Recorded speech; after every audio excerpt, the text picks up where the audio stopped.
The notice came taped to my front door in bright red ink. Due to community-wide power usage violations, your account has been adjusted. $5,000 due immediately. For a moment, I thought it was a prank.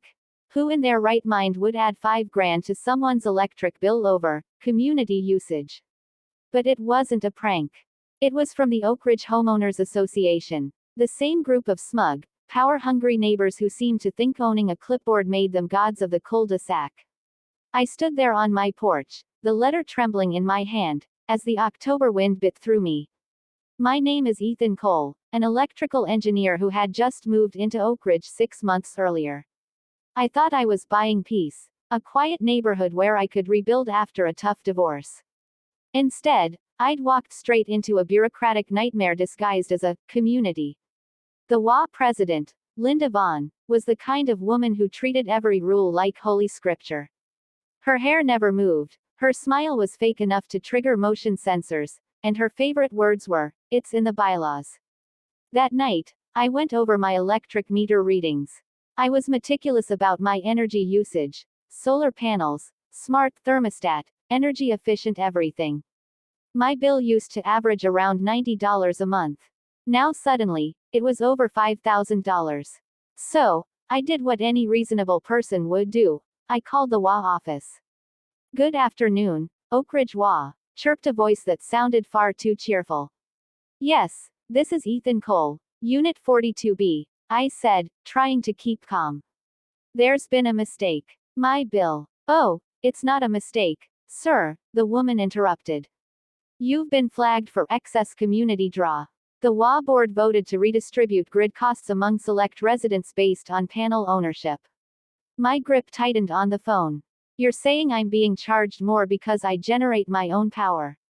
"Technically," she said, "you're benefiting from the grid while lowering the HOA's return on shared utilities. It's all outlined in Section 11B. That was the moment I realized I wasn't dealing with incompetence. I was dealing with greed. For the next few days, I gathered evidence. I checked power lines, shared connections, and utility records.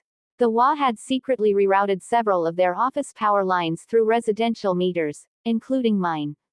They were literally stealing my electricity and charging me for it. When I confronted Linda at the next community meeting, she didn't even flinch. "Ethan, these accusations are serious," she said coolly. "You might want to watch your tone before we fine you for slander." That was it. The smugness, the power trips, the bullying, I'd had enough. I didn't yell. I didn't threaten. I simply smiled and said, "You're right. Let's keep everything by the book."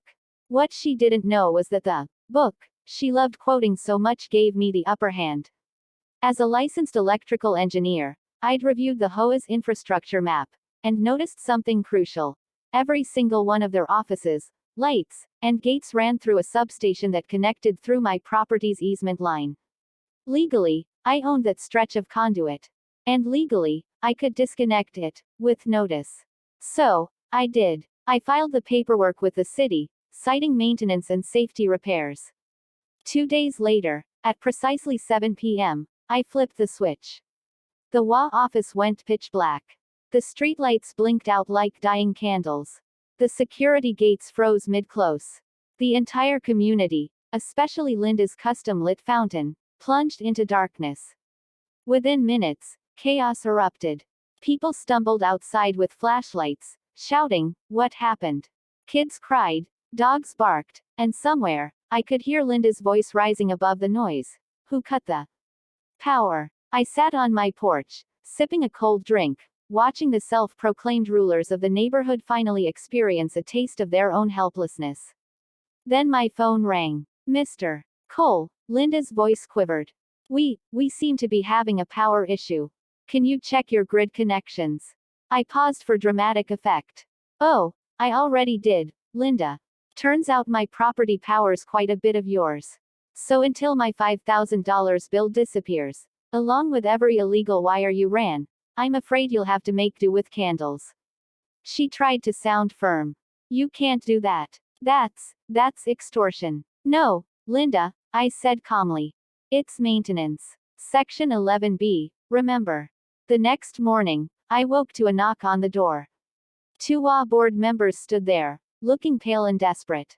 Ethan, one of them stammered, "We, spoke with the utility company. There's been a misunderstanding. We'll reverse the charges immediately." I didn't respond. I just waited until they handed me a signed release form clearing my account and acknowledging their administrative oversight. When the power came back on later that day, Oak Ridge was never the same. Word spread fast. People started reviewing their bills, questioning the HOA's adjustments, and demanding transparency. Within a month, Linda resigned under pressure. A few weeks later, the community voted to dissolve the HOA entirely. Now, when I walk through the neighborhood, people nod and smile instead of glaring. The lights shine brighter, maybe because they're powered honestly this time. As for me, I didn't do it for revenge. I did it for fairness. For every homeowner who's ever been pushed around by people who forgot what community really means. Because sometimes, justice doesn't roar. It simply flicks a switch and lets the darkness speak for itself.